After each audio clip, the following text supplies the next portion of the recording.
அன்பான தேவனுடைய பிள்ளைகளே, இந்த அருமையான காலை நேரத்திலே மறுபடியும் தேவனுடைய அன்பான வார்த்தைகளை நாம் தியானிக்கும்படி இருக்கின்றோம். இந்த நாளிலும் வேத தியானத்திற்கு ஆதாரமாக வெளிப்படுத்தல் 22வது அதிகாரம் 12ஆம் வசனத்தை உங்கள் முன்பாக நான் வைக்க விரும்புகின்றேன்.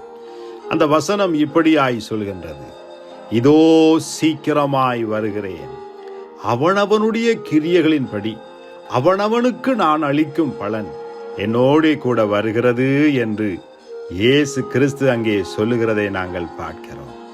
அருமையான தேவ பிள்ளைகளே, அந்த வசனத்தை நீங்கள் நன்றாய் கவனித்து பார்த்தால் அதற்குள்ளே ஒரு முக்கியமான காரியம் அடங்கி இருக்கிறதை நீங்கள் காண முடியும். ஆண்டவர் இதோ நான் வருகிறேன் என்று சொல்லாமல் இதோ நான் சீக்கிரமாய் வருகிறேன் என்ற ஒரு வார்த்தை அங்கே பயன்படுத்துகிறார்.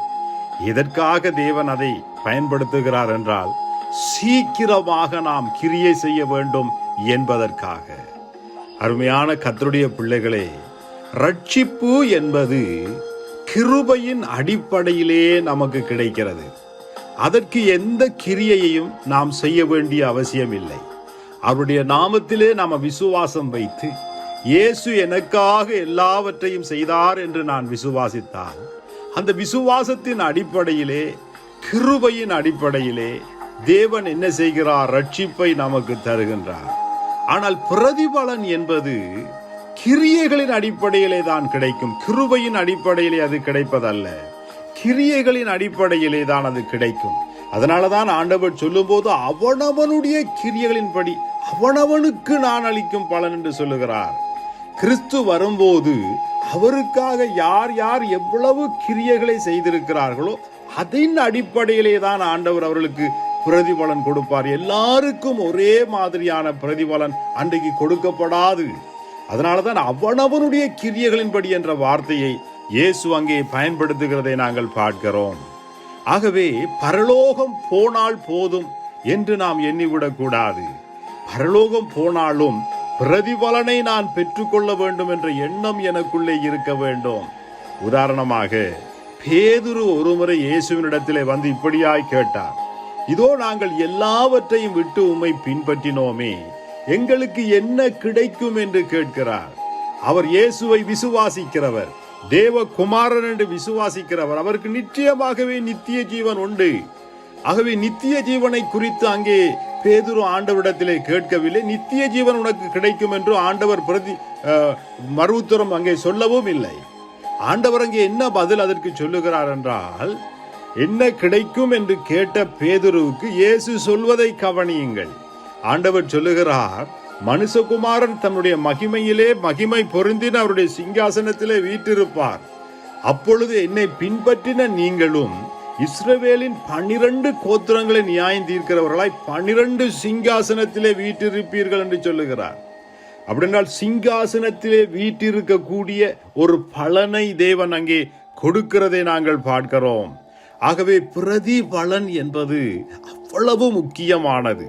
ஆகவேதான் இயேசு சொன்னார், இந்த சிறியாரில் ஒருவனுக்கு ஒரு கலசம் தண்ணீர் குடிக்க கொடுக்கிறவனும் தன் பலனை அடையாமல் போவதில்லை என்று இயேசு சொன்னார். ஆகவே அருமையான தேவனுடைய பிள்ளைகளே, கர்த்தருக்கென்று நீங்கள் பலன் கொடுக்க வேண்டும். பலன் கொடுக்கிறவர்களாய் இந்த உலகத்திலே இருந்தால் கர்த்தருடைய வருகையிலே நீங்கள் பலனை பெற்றுக்கொள்வீர்கள். ஆண்டவர் சொன்னார், கோதுமை மணியானது நிலத்திலே விழுந்து சாகாவிட்டால் அது தனித்தே தான் இருக்கும், அது செத்ததை ஆகில் மிகுந்த பலனை கொடுக்கும் என்றார். ஆகவே ஆண்டவருக்காக இன்றைக்கு உங்களை நீங்கள் அர்ப்பணித்து கர்த்தருக்காக கிரியை செய்வீர்கள் என்றால், ஒரு கோதுமை மணியை போல் அந்த உலகத்திலே விழுந்து பல கோதுமை மணிகளை உருவாக்குவீர்கள் என்றார். உங்கள் மூலமா இன்றைக்கு அநேக ஆத்துமாக்கள் ரட்சிக்கப்படும் என்றார். கர்த்தருடைய வருகையிலே உங்களுக்கு நிச்சயமாக தேவன் பிரதிபலனை தருவார். அருமையான தேவ பிள்ளைகளே, ஆண்டவருக்கென்று கிரியை செய்யுங்கள். அதை ஒருபோதும் தேவன் மறக்க மாட்டார். அவருக்கென்று நீங்கள் காண்பிக்கிற அன்பின் பிரயாசங்களை எல்லாம் மறக்கிறதற்கு தேவன் அநீதி உள்ளவர் அல்ல என்று எபிரேயர் புத்தகத்திலே நாங்கள் வாசிக்கிறோம். கர்த்தருக்காக நீங்கள் எதை செய்தீர்களோ அதை பார்க்கிலும் பல மடங்கான பிரதிபலனை கர்த்தருடைய வருகையிலே நீங்கள் பெற்றுக்கொள்வது அதிக நிச்சயம். ஆகவே விசுவாசத்தோடு இன்றே கிரியை செய்வீர்களா? ஹல்லேலூயா, ஆமென். பாடுவே